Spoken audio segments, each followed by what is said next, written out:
ಈಗ ವಿದ್ಯಾರ್ಥಿಗಳೇ, ಇದು ಪರೀಕ್ಷೆದಾಗ ಹೆಂಗಿರ್ತದಂತಂದ್ರೆ 350 ಮೀಟರ್ ಉದ್ದದ ಉಗಿಬಂಡಿ 28 ಸೆಕೆಂಡುಗಳಲ್ಲಿ ರೈಲ್ವೆ ಪ್ಲಾಟ್ಫಾರ್ಮ್ ಅನ್ನು ಪಕ್ಕದಲ್ಲಿ ನಿಂತ ವ್ಯಕ್ತಿಯನ್ನು ದಾಟಿ ಹೋದರೆ ಅದರ ವೇಗ ಎಷ್ಟು ಅಂತ ಕೇಳ್ತಾನೆ. ಪ್ರತಿ ಗಂಟೆ ವೇಗ ಎಷ್ಟು ಅಂತ ಕೇಳಿಲ್ಲ ಅವನು. ವೇಗ ಎಷ್ಟು ಅಂತಂದ್ರೆ ನೀವು ಸೆಕೆಂಡಿನ ವೇಗ ಕಂಡುಹಿಡಿಬೇಕು. ಈ ಪ್ರಶ್ನೆಗಳನ್ನು ಸರಿಯಾಗಿ ಅರ್ಥ ಮಾಡ್ಕೊಳ್ಳೋದು ಮೊದಲು ಕಲಿಬೇಕು ನೀವು.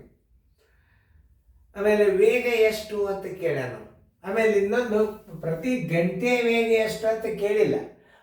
ಜರ್ ಕೇಳಿದ್ರು ಸದ್ಯಕ್ಕೆ ಉತ್ತರ ಎರಡು ನೀವು ಆಯ್ಕೆ ಮಾಡ್ಕೋಬಹುದು. ಒಂದು ನಾ ಈಗ ತೋರಿಸ್ತಾನೆ ಹೆಂಗಂದ್ರೆ 28 ಸೆಕೆಂಡಿಗೆ ಬರೋಬರಿ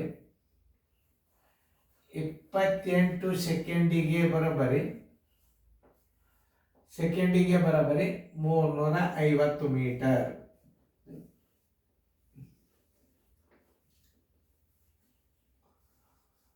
ವೇಗ ಅಂದಾಗ ನೀವು 1 ಸೆಕೆಂಡ್ ಅಂತ ತಿಳ್ಕೊಂಡು ಬಿಡಬೇಕು.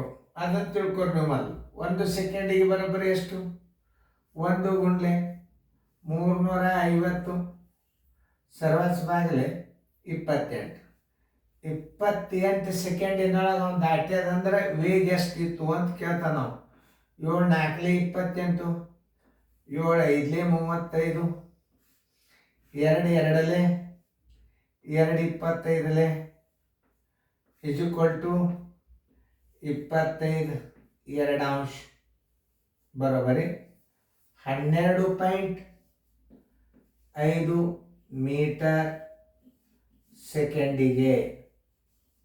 ಆನ್ಸರ್ = 12.5 ಮೀಟರ್ ಪ್ರತಿ ಸೆಕೆಂಡಿಗೆ. ಇಲ್ಲ ಅಕಸ್ಮಾತ್ ಇದು ಉತ್ತರ ಇಲ್ಲ, ಅವಾಗ ನೀವೇನು ಮಾಡಬೇಕು? ಗಂಟೆ ವೇಗ ತಕ್ಕೋಬೇಕು. ಗಂಟೆ ವೇಗ ತಕ್ಕೊಳ್ಳೋದು ಭಾಳ ಸರಳ ನೋಡ್ರಿ. ಕಿಮಿ ಪರ್ ಗಂಟೆಯ ವೇಗ ಬರೋಬರಿ ಇಲ್ಲಿ ಕಿಮಿ ಅದಂದ್ರೆ ಇಲ್ಲಿ ಮೀಟರ್ ಬರಲೇಬೇಕದ. ಮೀಟರ್ ಗುಂಡ್ಲೆ ಮ್ಯಾಲೆ 18 ತಳಗ 5. ಎಷ್ಟದ ಮ್ಯಾಲೆ ಮೀಟರ್ ಎಷ್ಟದ? 350 ಮೀಟರ್ ಅದ. ನಾ ಸ್ವಲ್ಪ ದೂರ ಆಗ್ತದೆ, ಯಾಕಂದ್ರೆ ಕಡ್ತಾವಡಿ ಅದು ದೊಡ್ಡ ಆಗ್ತಾವ. ಮ್ಯಾಲೆ ಮೀಟರ್ ಅದ ಎಷ್ಟು? 350 ಮೀಟರ್ ಅದ. ಸಮಯ ಎಷ್ಟದ? 28 ಅದ. ಗುಂಡ್ಲೆ ಮ್ಯಾಲೆ 18 ತೆಳಗೆ ನೀವು 5. ಹಿಂಗೆ ನೀವು ಮಾಡೋದು ತಾರೆ.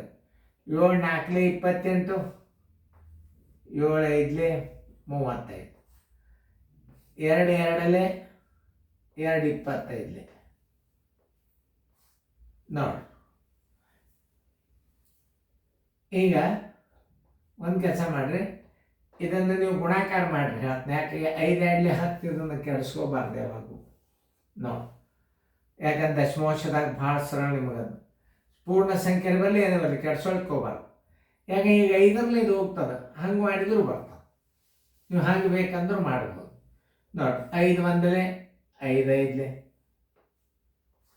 ಆಮೇಲೆ 2 1 2 9 18,